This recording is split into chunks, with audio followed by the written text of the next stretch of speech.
John केट्स की poem है, poem के एक सोनेट लिखा है 14 लाइन का, उसने 14 लाइन्स का, on first looking into Chapman's Homer. इसका नाम ही समझ लें ना अगर हम, तो आज ही क्वेश्चन तो हमारे यहीं खत्म हो जाएंगे कि ये जो पोयम है, जो ये सोनेट है, इसका जो टाइटल दिया है ना, इस टाइटल को समझने की कोशिश करते हैं।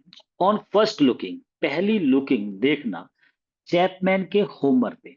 चैपमैन कौन है और होमर कौन है, पहले तो इन्हें समझ लेते हैं। देखो पहले होमर की बात करते हैं।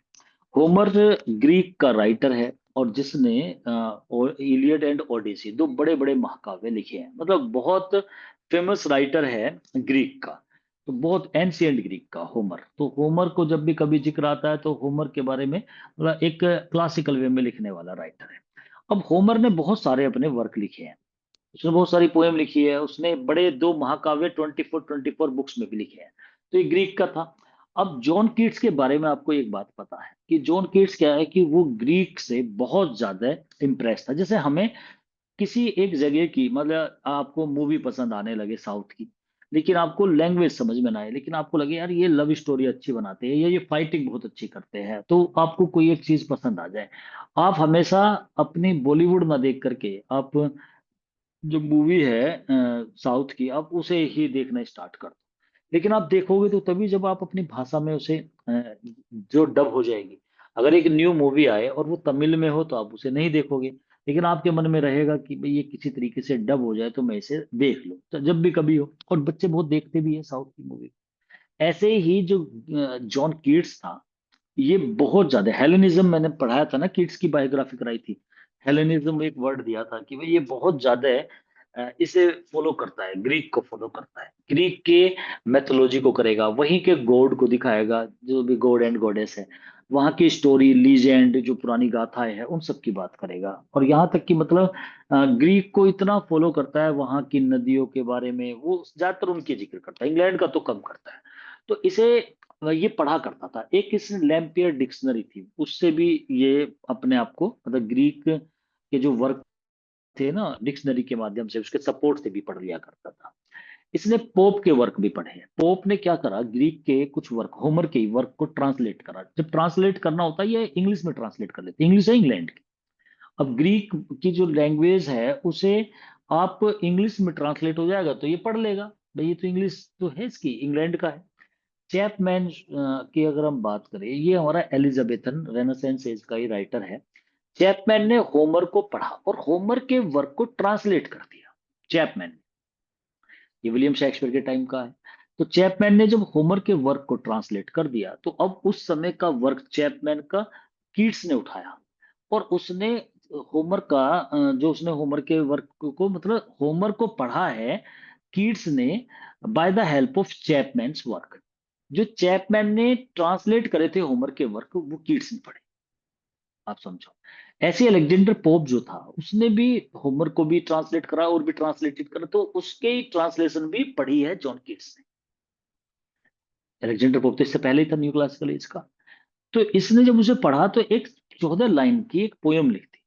और उस पोयम में ये बताने की कोशिश कीट्स ने करी है कि देखो जो चैपमैन है, मतलब यहाँ होमर का, होमर की किसी वर्क की बात नहीं करेगा, चैपमैन की किसी वर्क की बात नहीं करेगा। ये केवल ये बात करेगा कि मुझे जो चैपमैन ने जो होमर के वर्क को ट्रांसलेट करा है वो कितना फायदेमंद है, वो कितना सही है।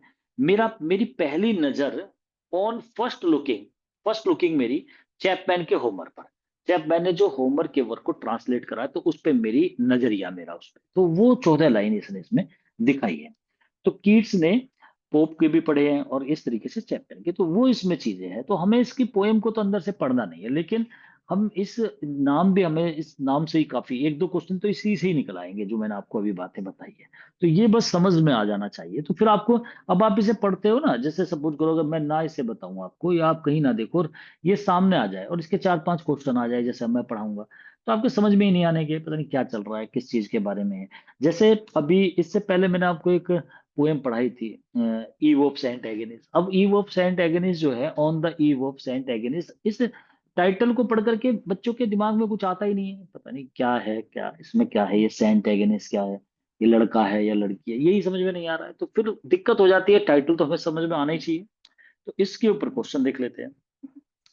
On first looking into Chapman's Homer is a Petrarchan sonnet by Keats। एक तो ये पेट्रार्कन सोनेट है। देखो कीट्स पेट्रार्कन ही सोनेट लिखेगा। क्यों लिखेगा? क्योंकि ये मिल्टन और स्पेंसर से बहुत ज्यादा इन्फ्लुएंस है।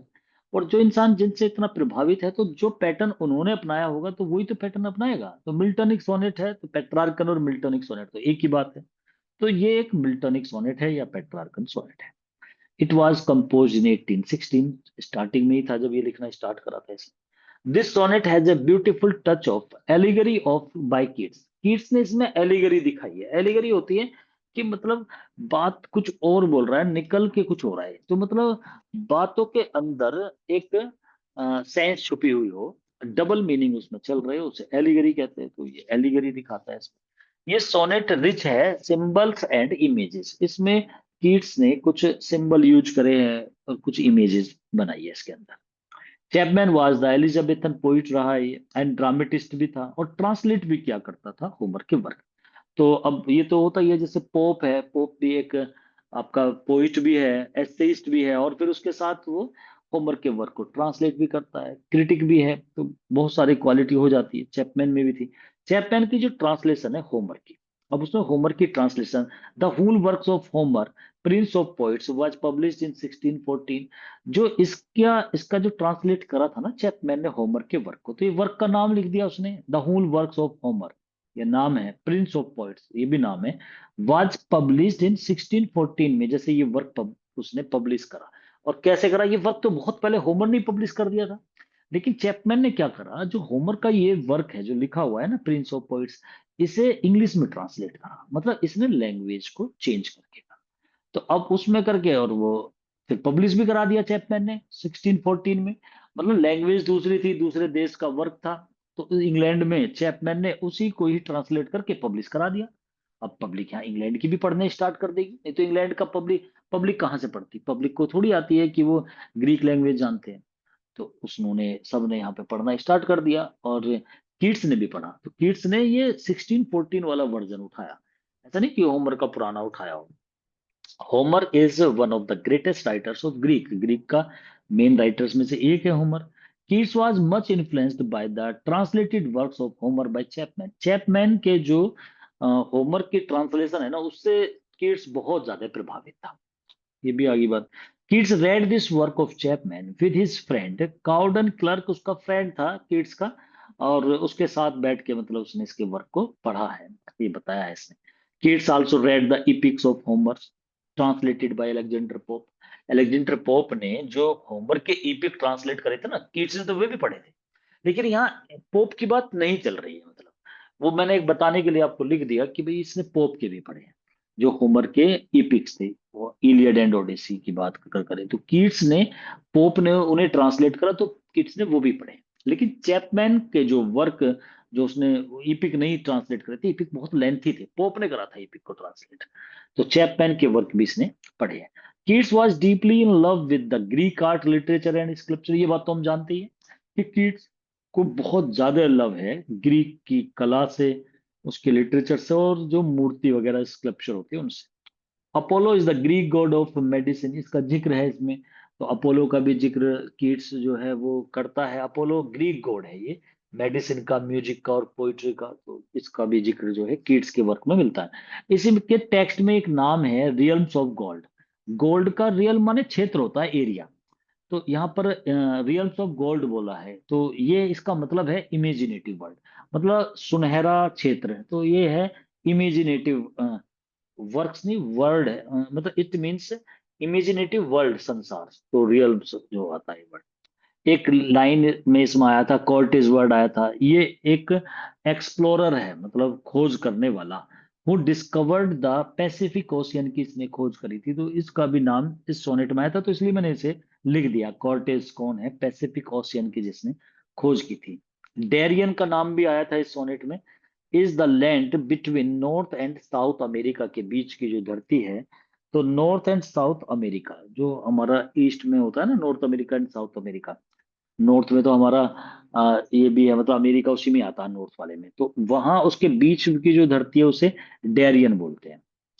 तो ये जो था, मतलब कुल मिलाकर के ये एक सोनेट था, और इसमें हमें बस यही फोकस करना है कि जो आपका मतलब कीट्स है, ये चैपमैन के वर्क से बड़ा प्रभावित था। उसने जितने ट्रांसलेट करी थी, तो उसने चैपमैन के इस ट्रांसलेशन पे ही एक अपना सोनेट लिख दिया। जिस तरीके से आपने देखा होगा, वर्ड्सवर्थ ने लिख दिया था एक सोनेट, इस्कॉन नॉट द सोनेट, भाई सोनेट को इस्कॉन मत करो। तो उसने सोनेट के ऊपर लिख दिया था वो, कि भाई हमें इस सोनेट को छोड़ना नहीं चाहिए। और उसने राइटर के नाम बता दिए, वर्ड्सवर्थ जैसे, मिल्टन जैसे, स्पेंसर जैसे राइटर हुए हैं जिन्होंने मतलब सोनेट को बहुत ज्यादा पेट्रार्क हुआ है, तो डेंटी, वो सारे नाम दे करके कि भाई देखो इतने महान महान राइटर ने सोनेट लिखे, तो उसे छोड़ो मत ना।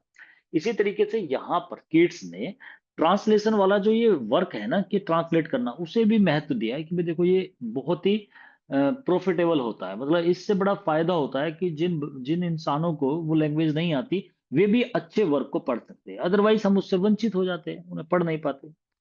तो ये था इसमें, मतलब आपको बस इसमें थोड़ा सा ध्यान देना है कि भाई किस तरीके का वर्क है ये। छोटी मोटी चीजें पूछ लेते हैं, हालांकि कोई इतना इंपॉर्टेंट तो है नहीं, लेकिन क्या पता एक आध चीज ऐसी पूछते हैं। ऐसे वर्क में बिल्कुल वो पूछा जाता है जो थोड़ा सा ये पूछ लिया कि क्या है, ये सोनेट है, मतलब इस तरीके से टाइटल का लगा करके इसमें पूछ लिया। तो ये चीजें बस हमें पता होनी चाहिए।